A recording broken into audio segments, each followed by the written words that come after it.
तो आज हम बात करने वाले हैं 1975 की सबसे कंट्रोवर्शियल मूवी सालों के बारे में, जिसे मोर देन 10 कंट्रीज में बैन किया हुआ है, जो कि एक दांते द डिवाइन कॉमेडी पोएम पर आधारित है। तो इस मूवी को बेसिकली 4 भागों में डिवाइड किया गया है, परंतु मुझे भी नहीं पता ये क्यों किया गया है। तो उसे मारो गोली, हम तो अपनी स्टोरी पर आते हैं। तो स्टोरी स्टार्ट होती है इसके फर्स्ट पार्ट एंटी इन्फर्नो से, जहाँ पर हम 4 बहुत ही नीच बड़वों को बैठे हुए देखते हैं। और इन्हें मैं ये उपाधि क्यों दे रहा हूँ ये आपको आगे पता चलेगा। और ये चारों बड़वे अलग अलग पोस्ट पर विराजमान है, जहाँ पर एक प्रेसिडेंट, एक ड्यूक, एक बिशप और एक मैजिस्ट्रेट है। तो मैं आपको बताता चलूं कि 1944 में वर्ल्ड वॉर सेकंड के बाद इनको इटली पर हुकूमत मिली थी, जिसके बाद हमें दिखाया जाता है कि ये कैसे स्पिरिचुअल को निभाने के लिए एक दूसरे की कन्याओं से ब्याह कर लेते हैं। फिर हम इन चारों गांडुओं को एक बुक में साइन करते हुए देखते हैं, जिसके अनुसार ये इतने बुरे कांड करेंगे कि इनके बाप भी ऊपर से इनको गालियां बक रहे होंगे, क्योंकि इनका मानना था कि अगर ये ऐसा करेंगे तो ये डेविल के और करीब जा सकते हैं, और ये इनका मोटिव भी था। अरे मरुचूतिया हुए सभी कभी होता है क्या? जिसे निभाने के लिए ये अपने गार्ड्स की मदद से 4 जवान लोंडों को ढूंढते हैं। उसके बाद ये इन्हें अपनी सिक्योरिटी में रिक्रूट कर लेते हैं, और फिर ये 9 लड़कों को पकड़ के लाते हैं, और फिर उन्हें निवस्त्र होने के लिए बोलते हैं। और जब एक आदमी उनसे बचने के लिए भाग रहा होता है तो वो उसे मार देते हैं शूट करके, और बोलते हैं अबे कहाँ जा रहा है अबे गांडू। और फिर ये 9 लड़कियों को लाकर उन्हें भी नग्न कर देते हैं। फिर हम ईवा की माँ को उससे बचाते हुए ले जाके भागते हुए देखते हैं, जिसके बाद उन 4 बड़वों के सिक्योरिटी गार्ड भी इनका पीछा करने लगते हैं। और यहाँ पर ईवा की माँ समझ जाती है कि वो इनसे नहीं बचने पाले, और दोनों मरने की कोशिश करने लगते हैं, जहाँ पर उसकी माँ तो मर जाती है, लेकिन वो लोग ईवा के पकड़ के उसे बचा लेते हैं। और इस तरीके से अब उसके मेंशन में 8 लड़के और 9 लड़कियां बची हुई थी। तो इस तरीके से इस संस्कारी मूवी का पहला पार्ट खत्म हो जाता है। और चलिए अब सेकंड पार्ट की माँ की यहाँ करते हैं, यानी कि सर्कल ऑफ मैनिएक। और ये पार्ट भी दांते द डिवाइन पोएम पर आधारित है। इस पार्ट के शुरू होते ही हम उन चारों बड़वों को 4 नई प्रोस्टिट्यूट को उस मेंशन में लाते हुए देखते हैं, जहाँ पर ऑलरेडी वो 17 गुलाम पहले से ही मौजूद थे। और उन प्रोस्टिट्यूट को वो आदेश देते हैं कि वो सभी एक एक आकर उन 17 गुलामों के साथ उन चारों बड़वों को भी गंदी गंदी कहानियां सुनाएं, ताकि इन कहानियों को सुनकर वो गुलाम आपस में मास्टरबेट करने लगे। और फिर हमें पता चलता है कि ये चारों बेटीचोद खुद तो कानून नहीं मानते, और ये इन 17 गुलामों के लिए कानून बना रखे हैं, जिसके अकॉर्डिंग कोई भी गुलाम अपने जैसे लिंग या विपरीत लिंग के साथ गुलगुलू नहीं कर सकता। और इस दौरान इन सभी गुलामों को नेकेड ही रहना पड़ेगा, और ना ही ये भगवान का नाम ले सकते हैं, ना ही कुछ गलती कर सकते हैं। और फिर प्रोस्टिट्यूट अपने जीवन के सारे कस्टमरों के बारे में इनको बताने लगती है, जिससे गुलामों को भलाई घंटा फर्क न पड़ा हो, लेकिन वो चारों बड़े उत्तेजना से भर जाते हैं, और किसी भी मेल या फीमेल गुलाम को समय समय पर खुराक देने के लिए कमरे में भी ले जाते हैं। और फिर इस प्रोस्टिट्यूट की कहानी से मोटिवेट होकर वो मजिस्ट्रेट एक लड़की को मास्टरबेशन करने के लिए बोलता है। और क्योंकि वो लड़की बहुत ही ज्यादा छोटी होती है तो उसे पता ही नहीं होता कि मास्टरबेशन होता क्या है, और मनी मन उसे डॉग बोलने लगती है। और इन सब से तंग आकर वो किसी तरीके से वहां से निकलकर भागने लगती है। फिर मजिस्ट्रेट के साथ साथ कुछ गार्ड्स भी उसका पीछा करने लगते हैं, और गार्ड्स आगे जाके उसे पकड़ भी लेते हैं। और अब वो उसके साथ क्या करेंगे ये हमें आगे पता चलेगा। फिर हम सभी को एक रूम में खाना खाते हुए देखते हैं। फिर एक गार्ड एक लड़की को नीचे पड़ी हुई रिंग उठाने के लिए बोलता है, और इसी बात का फायदा उठाकर वो अपना सामान उसकी तिजोरी में रख देता है। और इस प्रक्रिया को देखकर पता नहीं उस बड़े को क्या ही चुल मस्ती है कि वो अपने दोनों सेव ले जाकर उस आदमी को दे देता है, और बोलता है इसे भी काटो।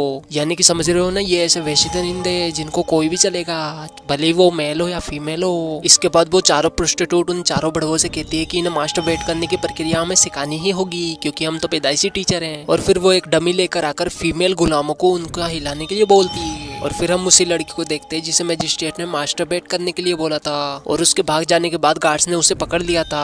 और फिर हम उस लड़की की डेड बॉडी को देखते हैं जिसे उन लोगों ने गला काट कर मार दिया था। और वो सभी गुलामों को वार्निंग भी देते हैं कि अगर किसी ने भी यहाँ से भागने की कोशिश की तो उसका भी असर यही होगा। और फिर हम मजिस्ट्रेट को देखते हैं जो कि अपने कूलों को चेयर पे से उठा लेता है, और बोलता है कि अब हमें इसमें से एक मेल और फीमेल को चूज करके उनका ब्याह कराना चाहिए। फिर वो इन दोनों का शुभ मंगल विवाह कर देते हैं, और उसके बाद उन दोनों को आपस में गुलगुलू करने के लिए एक रूम में छोड़ देते हैं। और जब वो दोनों इस बात को मानकर गुलगुलू करने लगते हैं तो पीछे से तो उन 4 बड़वों में से 2 बड़वों से रहा नहीं जाता, और वो वहां पर आकर उन दोनों को रोक देते हैं। ये तो बड़ी बात हो गई, हाथ आया पर सामान न लगाया। फिर उसके बाद ये दोनों बड़वों उन दोनों के साथ इस क्रिया को संपन्न करने लगते हैं। उसके बाद ये चारों बड़वों उन फीमेल्स गुलामों को डॉग की तरह ट्रीट करने लग जाते हैं, डॉग की तरह खाना खिलाते हैं। और जब एक लड़की नहीं खाती तो उसके खाने में कील मिलाकर उसे खिला देते हैं, जिसकी वजह से उसके मुंह में से भी ब्लड आने लग जाता है। अब हम करते हैं इसके थर्ड पार्ट को एक्सप्लेन, जिसका नाम था सर्कल ऑफ शेड। तो ये वाला पार्ट काफी ज्यादा डिस्कस्टिंग हो सकता है, और अगर आप कमजोर दिल वाले हो तो आप इस पार्ट को स्किप कर सकते हो, लेकिन मैं आपको रिकमेंड करूंगा कि आप इस वीडियो को पूरा वॉच करें। तो दोस्तों अब थर्ड पार्ट स्टार्ट होता है, जहाँ पर सिग्नोरा मैगी नाम की सेकंड प्रोस्टिट्यूट आती है, और अब वो अपने बारे में सभी को बताने लगती है। वो बताती है कि एक बार उसे अपनी माँ को ही मारना पड़ा था, जिस पर मजिस्ट्रेट बड़वा अपनी अपाइज बुद्धि से बोलने लगता है कि सेक्रीफाइस तो देना ही पड़ता है, इवन लोग बेवकूफ है जो कि माँ को ही सब कुछ अपना मानते हैं। फिर ईवा जिसकी माँ ने मूवी के स्टार्टिंग में अपनी जान संतान का सेक्रीफाइस करके उसको बचाने की कोशिश की थी, अपनी मोम को याद करके रोने लगती है, जिस पर मजिस्ट्रेट काफी ज्यादा गुस्सा हो जाता है और अब ईवा भगवान का नाम भी लेने लग जाती है, जो कि उन बड़वों की नजरों में एक बहुत ही बड़ा पाप था। और अब गुस्साया मजिस्ट्रेट अपना पजामा खोल के वहीं पर सबके सामने शीट कर देता है और अब वो ईवा को उसे खाने के लिए बोलता है और मजबूरन ईवा को ये डिस्गस्टिंग चीज करनी ही पड़ती है। और इस सीन को देखकर मुझे भी दीपक कलाल की एक लाइन याद आ जाती है,